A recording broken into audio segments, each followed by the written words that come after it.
Hello, welcome back to my channel.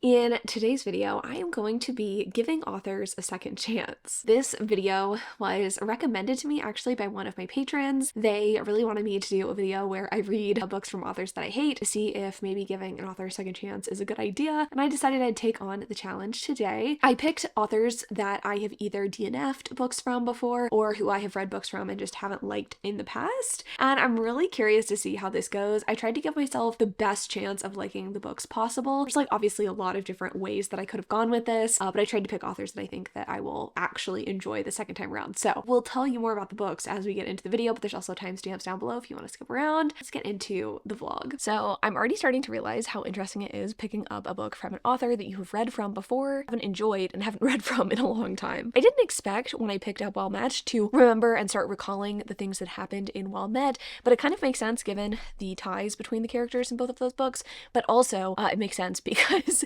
I feel like when I really stop and think about books and really try to get down to the grit of why I didn't like them, all the things resurface, right? Well Met was not my favorite book for a couple of reasons, and the main one being I didn't feel like the heroine and the hero were very well suited. Our heroine, I don't believe, was college educated. Our hero makes our heroine feel bad about that, which I thought was shitty. He has this sort of I'm better than you attitude that I did not find sexy, and I didn't find their enemies to lovers thing very nice. Now, this book is about that heroine's sister, her older sister, who she helps out in the first book. Her older sister has a leg injury and can't fully take care of teenage daughter, and so younger sister comes and helps her, right? The heroine in this book, she is divorced. She has a daughter who's turning 18 and is going to be graduating from college in the next couple of weeks, and she is asked by a kind of mutual friend of theirs to be a fake date to a family event for him. He wants to impress his family by bringing someone who is well established and has a good head on her shoulders, and our heroine decides that she's going to do that in exchange for some help from the hero. I guess he's going to help her refinish her deck or something because she's trying to sell the house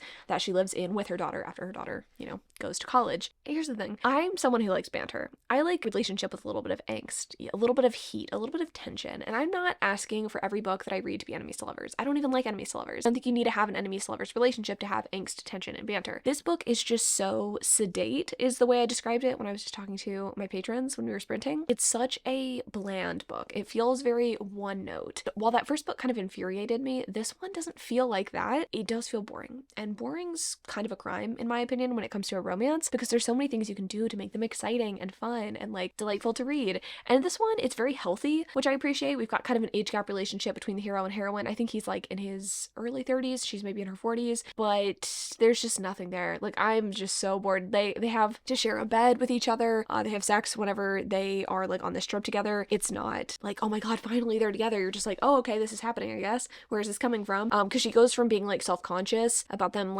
sharing a bedroom and him seeing her without makeup on, and then the next day they're oh, we're gonna fuck. Felt a weird transition there. Not really been any great conversations. That these two are well suited. I don't know. I mean, I love a good himbo, and I think she calls him a himbo in the book, which I think is funny. But I don't even think he's really exhibiting himbo behaviors. Just a nice guy who's got a good job, even though it's not a professional job, I guess you could say. It's a point of contention in the book. That's one of the plot points is that his family doesn't take him seriously because he doesn't have a doctorate. I think it's a perfectly fine book. I read a lot of perfectly fine books, and I feel it often comes across as if I don't like anything because I think most things are just perfectly fine, but this is just so perfectly fine. I think a lot of people are going to pick this book up and be okay, and forget it 5 seconds later, kind of I forgot Well Met. Literally the only thing that stands out about that book, Well Met, is that the hero was such an ass about the heroine's education. And I don't know why that's a recurring thing. That comes up in this book too, I guess. Yeah, it's just not my favorite. Also, okay, here's a greater thread before I go and finish this book. Not only is the banter lacking, and I don't feel like the characters are compatible, but I think that's a common thread that I see in this author's work between this book and the last book in the same series. I mean, this isn't the last book in the series, but whatever. Look, our heroine wants to move to a big city. She has no desire to stay in the small town after her daughter is graduated. Her daughter did really well in the small town, so the mom didn't get to pursue her dreams of living in a city after she divorced, and so now she's going to get to live that dream, except for our hero really likes a small town, and he likes all the things that go along with the small town, from what we can tell. So one of them's going to have to compromise, or we're going to find out that maybe one of them, oh, I was just working in the small town, doesn't mean I love it, on his part. Or it's going to be the heroine being oh, I really love the small town all along. I know that there needs to be a conflict in the story, and maybe that's going to be the conflict, but I don't think that life desires are a conflict. I don't think that should be a conflict. I think that should just be we're incompatible. So I don't like that. I'm not a huge fan of that component of this. Oh, also he wants kids, I think, or he would be really good with kids,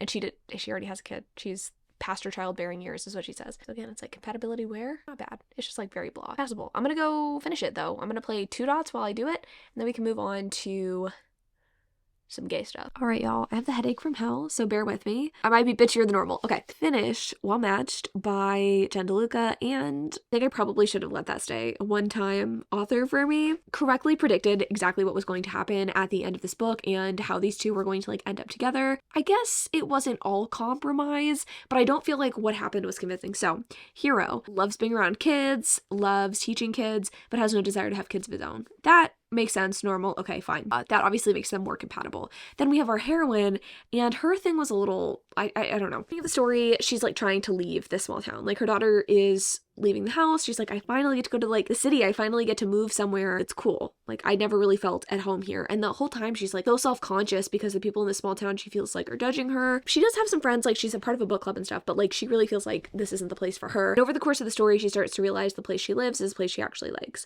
And I say over the course of the story, I feel like it was too little too late for this aspect of the book for that to be the reason why these two should like ultimately work out. So she goes to a run fair at like 70% mark. She's like, wait, it's actually fun. Like I don't have to be the serious, like buttoned up person all the time. And like I should just allow myself to have fun. And then she also kind of has this epiphany that like she actually likes people in her book clubs. I don't fucking know. But she's like, you know what? I've decided I want to live here. I'm gonna apologize to you for like calling your profession fucking stupid. Conflict is our heroine pushing the hero away and basically like making fun of his job. I know it's a mistake and she like doesn't mean it, but that was not cool. One of my least favorite conflicts is like a mean thing said in the heat of the moment. I don't know why that's so like unacceptable to me, but I really don't like that as a trope. I think it's maybe realistic but also terrible, and that really bothered me, and I just don't understand what he sees in her because she seems boring and unfun. And okay, cool, you wore a corset and had your titties out at the run fair one time, but like that doesn't make you a fun time girl. This is not it for me. I just think this author's like way of writing relationships is just not, it doesn't mesh well with what I like in a relationship. Okay, we'll leave it at that. 2 stars. Let's move on to That Summer Feeling by Bridget Morrissey. So we'll admit I completely forgot what book I'd read by this author before and also like what that book was about. And so I went and rewatched the clip where I'm talking about this book, and nothing was lighting up in my brain while I was listening to myself talk about this book, okay? But apparently it's about this girl who's like in show business and she has to interact with the guy that she used to be in a movie with. He's going to be the main actor in the movie that she's producing or some shit. It wasn't good. I didn't like it, but I don't remember anything about it. So it's like hard to compare that one to this one, but this one's okay so far. So this book's about our main character, Garland, and every time I hear that word, I just think Garland. I don't know why, but it's just like how I playfully say Garland when it's Christmas season. Doesn't matter. It's fucking irrelevant. But I have a headache and I'm sharing my thoughts and feelings with you. So Garland is recently divorced, and she thought she was going to live with her husband forever. She thought she was going to be married forever because she was so in love, and she was willing to overlook any issues that might be there in the relationship. It wasn't abusive or anything, they just like didn't work out, and he basically discovered or decided he didn't love her anymore, which is upsetting to our heroine because her parents had a horrible relationship and stayed together, and she didn't like that example that they set for her. And so she was like, I'm gonna have an amazing love story. Again, she's like divorced, and she got divorced on Valentine's Day, which is kind of, I guess, serendipitous because it's Valentine's Day today. Okay. Anyway, time has passed between the divorce and now. I don't know if it's years or months, can't remember, but Garland is going to summer camp with her sister Dara, and again, to me that just sounds like Darla and Garland. They are at the summer camp, and this is an adult summer camp. I guess Garland like drives Uber. I guess a couple of her passengers own an adult summer camp and like asked if she wanted to come. So she's at this adult summer camp to like let off some steam, have fun. She's swearing off love, but she is not swearing off fun. But then she meets Stevie, and she's like instantly attracted to Stevie. And then she realizes that this guy that she had a chance encounter with many years ago is Stevie's brother. And so she thinks she should be pursuing Stevie's brother, but really she like has a thing for Stevie. And she figures that out, I mean, pretty early on that she kind of has a thing for Stevie, and not Stevie's brother at like 34%. It's fine. I don't want to say that about like all 3 of these books. I'm really hoping the pact like comes through, just because the way that one has like been pitched to me, I think I really like that one. But this one, like, I love the idea of a summer camp setting. I think that's really exciting, but the execution of it's pretty boring, and I'm not really getting the relationship development here. I am getting like a little bit of banter and fun, which I'm appreciating between Garland and Stevie. Like, I like their friendship. I think it's fun. I'm not really feeling like a palpable sexual chemistry going on, but I am, I guess, at least buy into the friendship portion of things. And maybe as the book carries on, like, I'll really be like, okay, wait, these two need to bone down. Not quite there yet, but it's fine. It's very okay. I don't want to say that about all these books, but like, you know, at least it's a short one, you know, it's like a short vlog. if you're just listening to me bitch, right? No one wants like an hour of that, but like 20-30 minutes, like that's reasonable, isn't it? These are questions I have to fucking ask myself when I make videos. I promise I like books. I'm getting old. I think I just need to acknowledge that right now because I actually enjoyed this book and it wasn't for the romance. I enjoyed the message. Okay, so I can't even remember the name of this book. Something Summer by Bridget Morrissey. I ended up actually enjoying the like takeaway message and or the growth that our heroine undergoes, and I liked that significantly more than the romance. Basically, our heroine's problem is that she isn't really good about speaking up for herself because she isn't really looking to rock the boat, which makes sense given that her family or her parents were like constantly arguing growing up, and that kind of like stressed her out, and she promised herself like she didn't want an environment like that in her own life, and so she never really stood up for herself in her marriage. She never really asked for what she wanted. That kind of like comes up in summer camp too. She like has to sort of like actually pursue the things she wants, and she's starting to like realize that even though she's undergone some like physical changes that she's happy with, she hasn't necessarily undergone the, I guess, character growth that she needs to go through to be happy in her life. And upon meeting Stevie, she starts to kind of make these changes and find someone that she feels like she can, I want to say stand up to, but someone that she feels like she can be herself with and like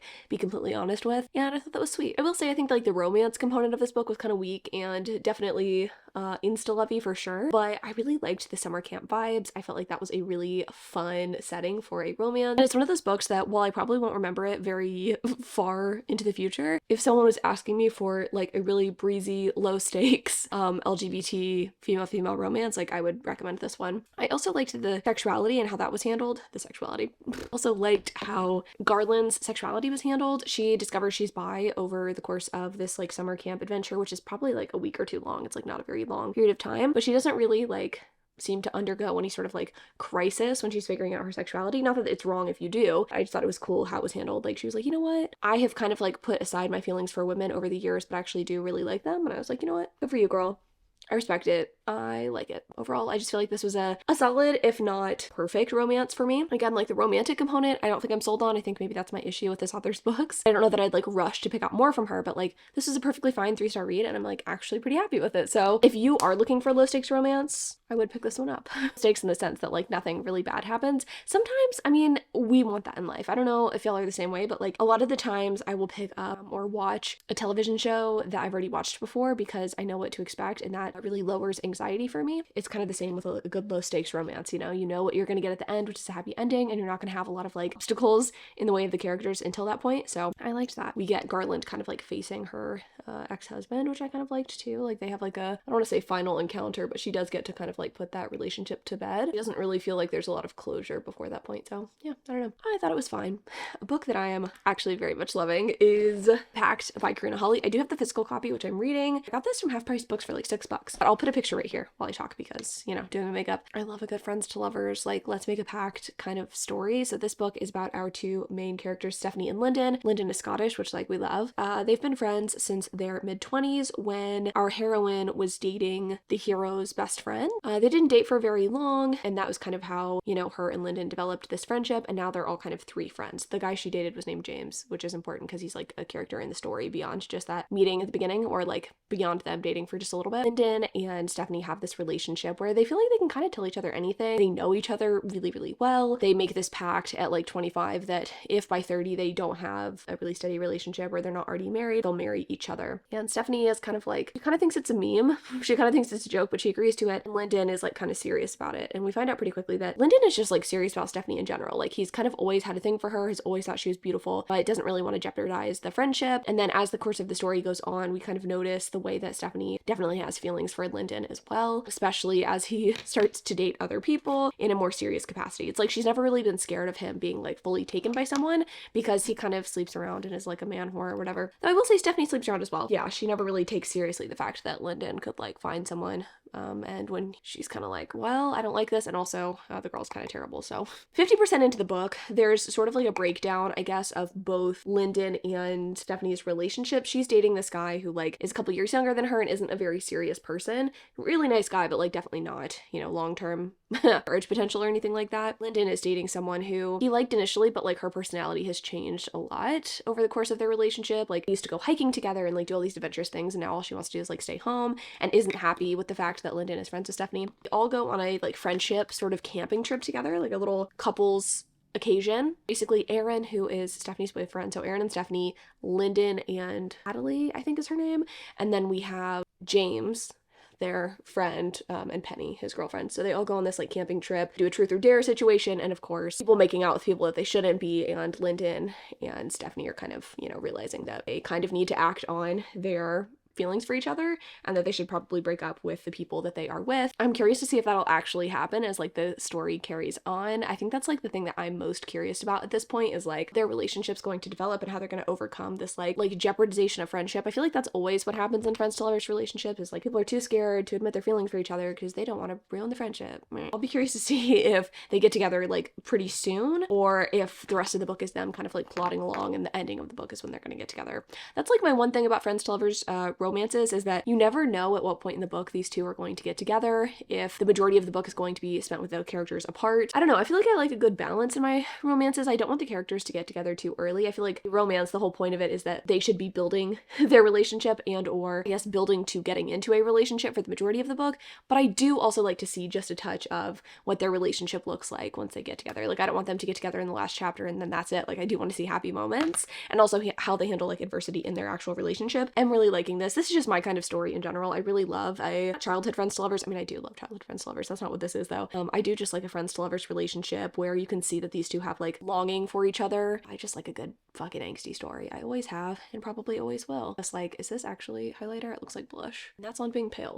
Flying through this, I like the way that it's written. I wouldn't say this is like the most thrilling romance that I've ever picked up. I'm kind of okay with that. Like I don't need things to be super fast-paced or like plot heavy for me to enjoy them if the character dynamics are built right. And I really like both of our characters. Lyndon, I think, I'd like to learn a little bit more about him besides just his like playboy tendencies, but Lyndon has like opened up her own clothing store and her own business after, you know, she worked really hard to get there and just really like that. Like I like her character. I'm gonna finish this one and then I will pop back in with my makeup all done, my hair less greasy. All right, so I finished The Pact by Karina Hawley. I'm a little disappointed in this, I'm not gonna lie. I was so excited about it up until that 50% mark and then like I kind of feared the tension sort of fizzled in a way that I didn't love. The third act conflict / like main conflict in this book was just a little bit silly for me, so I don't think it's much of a spoiler. I mean, honestly, like I'm sorry, I don't really think that you can really spoil romances. I'm going to tell you what happens in this book. So basically, we have our James friends with both our hero and heroine, and he kind of pops up and says something to the effect of like, I've always been in love with her.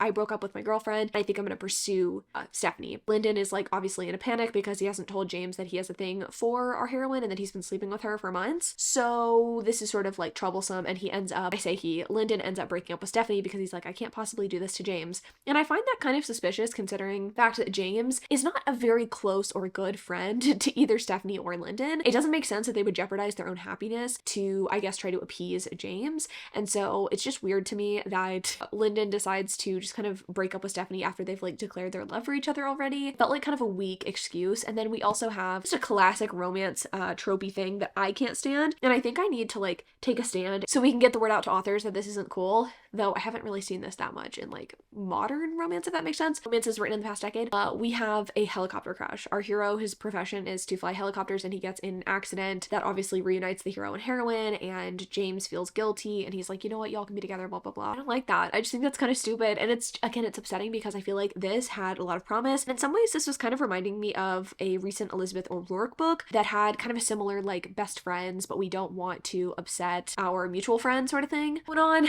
And I thought this would be executed better, but I just feel like that last 50% really just like makes this book not as good as I wanted it to be. I think I'd still rate it like 3.5 stars. I think it was fun in some ways. I think the sex scenes were kind of fun as well, but I just think that the tension was broken maybe a little bit too soon, and I wanted a stronger third act conflict. Here's the thing, I think a lot of us understand the need for good third act conflict, but we get annoyed when authors do something that feels out of character for the characters or feels a little bit weak and like you're just trying to fabricate something. I feel like a good third act conflict can actually bolster and strengthen a relationship because it can cause the characters to actually have to face some of their fears. It felt like the conflict in this book was just a little bit unfounded and a little bit, it didn't bring the characters like together in the way that I wanted it to. It just like wasn't the right conflict, I think, for this pairing. So 3.5 for this one. That being said, I feel like this video was interesting.